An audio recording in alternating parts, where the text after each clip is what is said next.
Hey now, today we're going to be changing out my drag link bushing on this 2013 GMC Sierra 2500. We're going to go and get started. First thing I'm going to be doing is actually taking off the skid plates. Now, the only one you have to take off is the metal one. I am taking the plastic one off, however, because it covers up where I'm jacking the truck up at, and I don't want to ruin the plastic. But we're gonna go ahead and set it down on jack stands and call it good. Truck's on jack stands now, and I'm gonna go and start taking the tires off and putting the lug nuts back on the studs for safekeeping.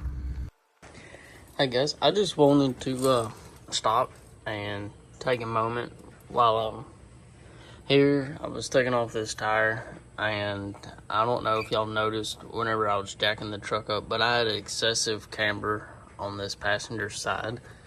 This is going to be why.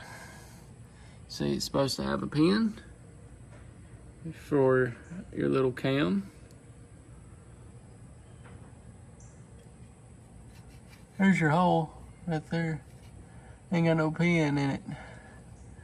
That'll be why that sucker's leaning in real bad. But you see, this front's got them right here on either side. But I'm gonna have to get that fixed. So as you can see, I got a piece of flat plate up in here.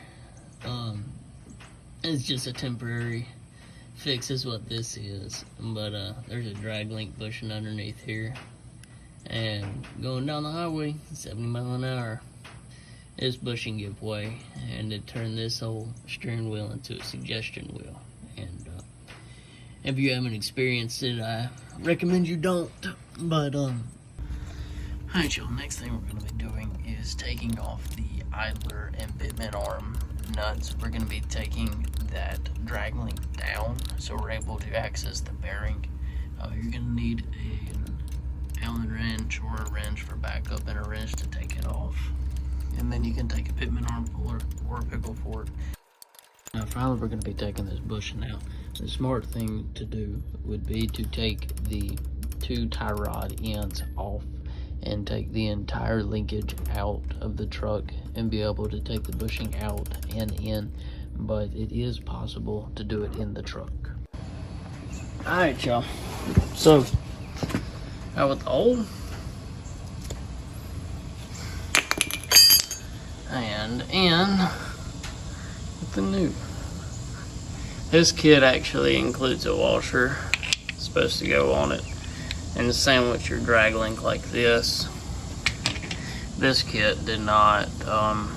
This was from Moog, and it was just this bushing here. It didn't include this washer.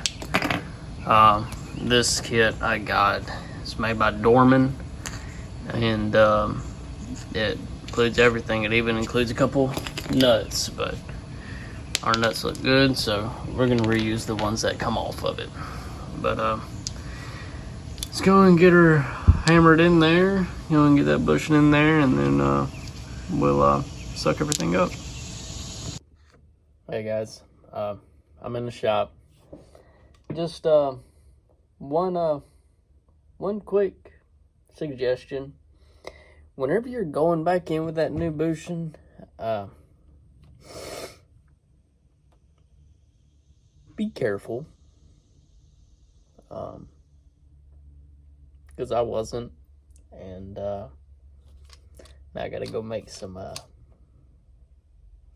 adjustments. So, see y'all after.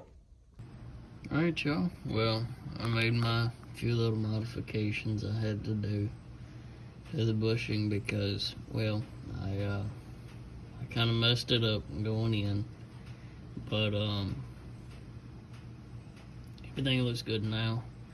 We went ahead and got our pitman arm and our idler arm.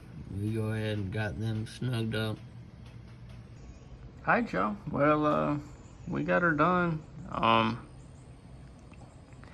know I wasn't videotaping as much towards the end, That's because my phone was fixing to die. I just wanted to make sure that I got the finished unit. Got it on video that it's back together. And then, as you can see, there's our new bushing there. And everything's back connected as it should be. This video didn't really go as I planned. I planned on making it a lot more in-depth. But I still hope that this maybe helps somebody. Maybe they have the same issue I had and decided that spending $400+ on a new drag link is just not in the cards, not in play. But I think that bushing is maybe 20 or 30 bucks. But hope this helps somebody. Hope this gives somebody a idea of where to go forward if they have this issue. But yeah, if this helped anybody, let me know.